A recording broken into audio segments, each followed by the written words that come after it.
back to my channel.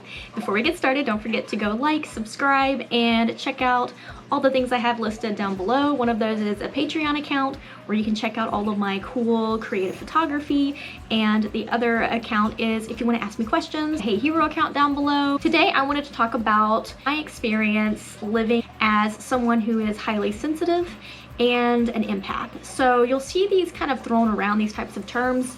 I definitely see them a lot online, and they may apply to you. Or, you know, some people are born with this kind of personality trait, and other people's develop it from childhood through trauma or other types of things that they have to learn to adapt and kind of read their parents' mood or their caregiver's mood or whoever they're around at really young ages, so that way they can figure out how to navigate like that relationship. And so for me, I didn't know that I was an empath or that I was highly sensitive. I started to suspect I was an empath years ago when I first heard the term, but I kind of thought it was not something that was very scientifically sound. Now, my therapist, she said back in January that she thought I was probably a highly sensitive person because I was always talking about how driving overwhelms me and how just getting around like certain people, I start to feel really anxious, or I start to take on like these negative emotions and feelings and things like that.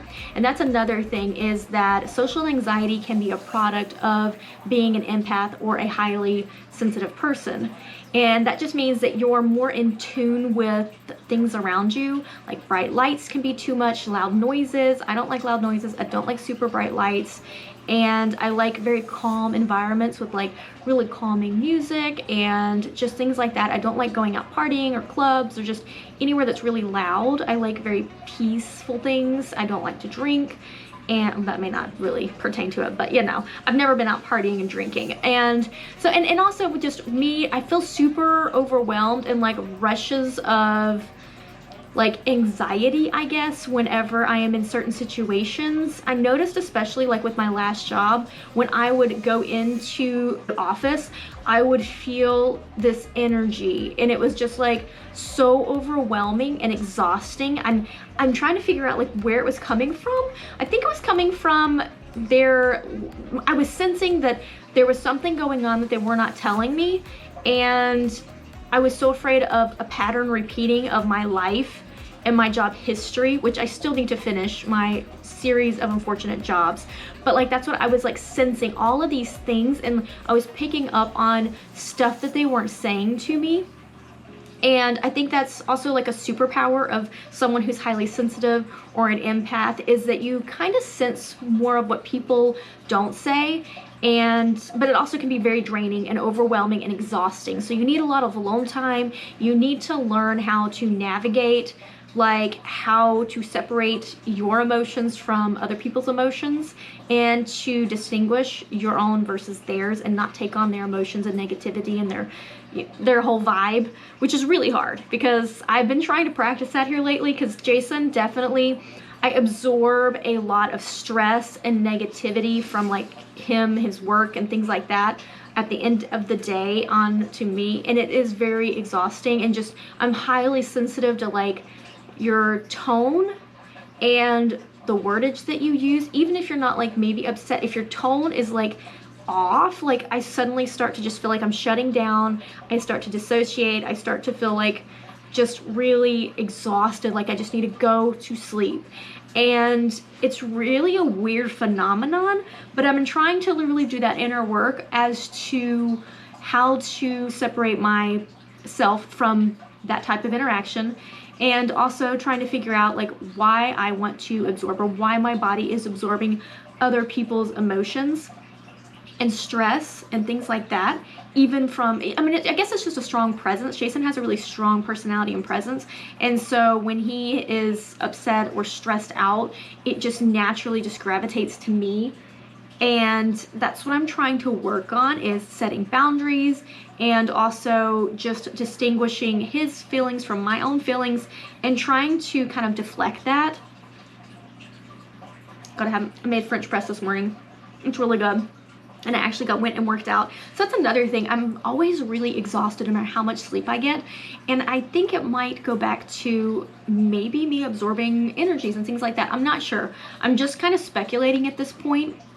what it could be. I know people who are highly sensitive and empaths, they are very prone to addiction and also depression and anxiety. It's a product of being who they are, having that personality.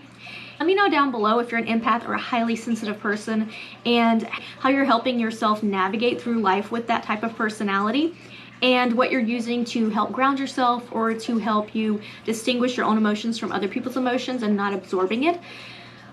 It's just something I've started doing, and I'll link down below some different articles that I've been reading.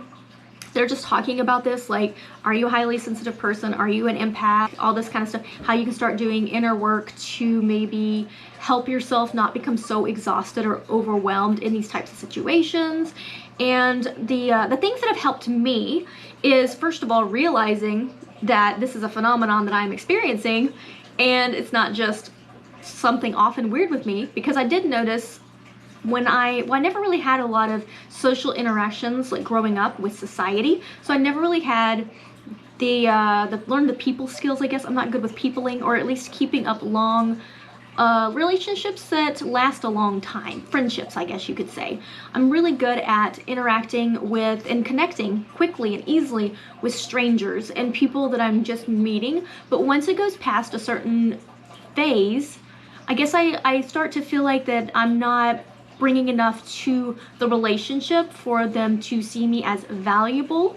And so I kind of just start to grow really anxious in the relationship and wondering like what they're trying to get out of me, as far as like what is, I don't know, it's really hard to explain. So just let me know down below if you also have the same kind of issues and things going on. So that's another thing that I'm working on the side. You know, there's tons of things to work on. Life, you're just always a work in progress, and that's okay.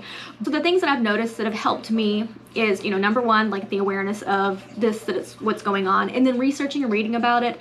But since I've moved out to Washington, I have started to notice that what's really helping me is getting out into nature. Like, I just love to go out in nature by myself, because I love to observe things like bugs and cute little caterpillars just, you know, inching along, and just looking around for cool angles and sights for me to take pictures of or videos of. That's like my passion. That kind of grounds me, centers me, makes me feel calm and at peace, and I just absolutely love nature. Nature to me is just so beautiful and magical, and being out here in the Pacific Northwest has really sparked that for me. I used to feel that when I was younger. As a child, I loved bugs and insects, and I loved observing them and being outside. But of course in Mississippi, it's very buggy, like mosquitoes and chiggers, and it's really hot, and there's not a lot of like really beautiful scenery, so you can't really enjoy nature. So I didn't know I was really a nature person until I moved out here 3 years ago, and that's when I was like, oh, okay, I absolutely love nature. I love going outside. Like, I just like walking just outside or in the city or just anywhere, just going and just walking, or like going on a road trip. I absolutely love road trips. Now, traffic really stresses me out because I just feel like everything, I'm so observant of every tiny little movement of all of the cars just zooming around me and people coming up fast behind me. It's like I'm like a spider. It's like I have eyes like all over, and it's just so overwhelming and exhausting. So I have this little oil that I try to smell that like tries to like keep me calm, especially if it's like really hectic traffic and like really bumper to bumper. I don't really know what lanes I need to be in, and it's going to be really hard for me to navigate to those lanes, and just a lot of like stressful things. I would love to live in an area where I can take public transportation, or at least just walk for most of my needs. Of course, that might not be good, because then I won't be driving, and so I will become even more highly anxious and stressed and lose my skill of driving, because I'm actually a really good driver, because I'm so aware and I'm cautious, but I also am very decisive and I make decisions, and so I can make those decisions. Like if there's someone pulling out, I can quickly decide what I need to do to avoid a crash and things like that. But it is really stressful for me, and that's just something that I've been working on for a very long time. And my little sister is also the same way, so I'm gonna go visit my family, which I will be doing videos on. I'll show y'all my house I grew up in and just the area that I am from and where I grew up in Mississippi. It should be fun, and I want to work with her on that. I want to like maybe drive with her and just have her, just because she's highly sensitive, I think like me. I think we have very similar personalities, my little sister and myself, and she has that anxiety and that stress and all of that kind of stuff, and it's probably because she's a highly sensitive person or an empath or something like that, I'm suspecting. But I'll finally get to maybe ride with her somewhere. Oh, this Molly is so adorable. Hi, baby. Hi, sweetheart. I love her nose. So yeah, I'll go back and I'll just kind of work with her on that, and we'll see how far we can get with all of that. And I think my mom probably is as well. She might be a highly sensitive person or empath. And I'm not sure about my other two sisters, but it does seem to be a inherited personality trait, I do believe. And it's just the way your brain, they said you feel emotions and things before your brain actually like processes it. So it is a little bit different the way that you operate. And I do think that I also have ADHD, which is also something else that you have to work through and figure out like what works for you. Actually, I find that coffee makes me focus better and actually kind of calms me down and doesn't make me feel so unfocused. Of course, this is French press. I find that espresso, I think, does it a little bit better. And also the atmosphere that I'm in. If I go to a coffee shop that's kind of like fun and exciting and I feel that energy and it's like positive, uplifting energy, then I can focus more. I feel like my life is on track and I feel excited to work on work and do things like edit or work on my business plan. And it feels like life is coming together, which is weird, but I'm so sensitive to my environment. If I stay in the apartment all the time, like I just feel like my energy and my inspiration to do anything just starts to just decline. But of course I'm on a super strict budget, so I'm only allowing myself to go to the coffee shops to work and kind of experience that inspiration and that energy and vibe and drink that delicious cappuccino once a week. That's all I can do, but I'm gonna walk to it. So this Friday, actually, I decided I'm going to walk to a coffee shop down the street from me, and I'm going to edit and work. So just once a week, I can spend the money on the coffee. And I'll probably be going the end of the end of October. I'll be going with my investors. We're gonna meet and we're gonna go pick out some land, or at least look at land where we're wanting to build the glamping site. And things are going to start moving forward with that. So I really need to nail down my business plan and secure a really like huge loan, which is super scary, but I believe in myself, my ideas, and I know that this will be a success. And I believe in the investors that I have, and that all of us together, we can work to make it something absolutely spectacular and just beautiful, and everyone will want to come out and at least experience it and see what we have built and been putting so much time and effort into. For me, it would be, I think by the time we open, we'll probably open in either the summer or the winter of next year. So for me, at that point, it would have been 1.5 to 2 years that I would have been working on this business and this idea. So it's a really long work in progress. But I want to make sure that I do it right and that I go through all the right avenues and channels to make sure that it is going to be to code and have the proper permits and, you know, all of those types of things. So when you work with the city and you try to do things legally, it always takes way longer and it's always way more money. But it's just a better sound business decision to go that route. So that's what we're going to do. In today's video, I just wanted to touch on like my experience and what I've been doing and how I'm a highly sensitive person and an empath, and how I'm working on to kind of help ground me and help to calm me down so that I don't absorb other people's emotions and energies and things like that. And I will see all of you in the next video.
I there's some strange evolutionary process going on. But mankind won't be destroyed. The fact that you and I are working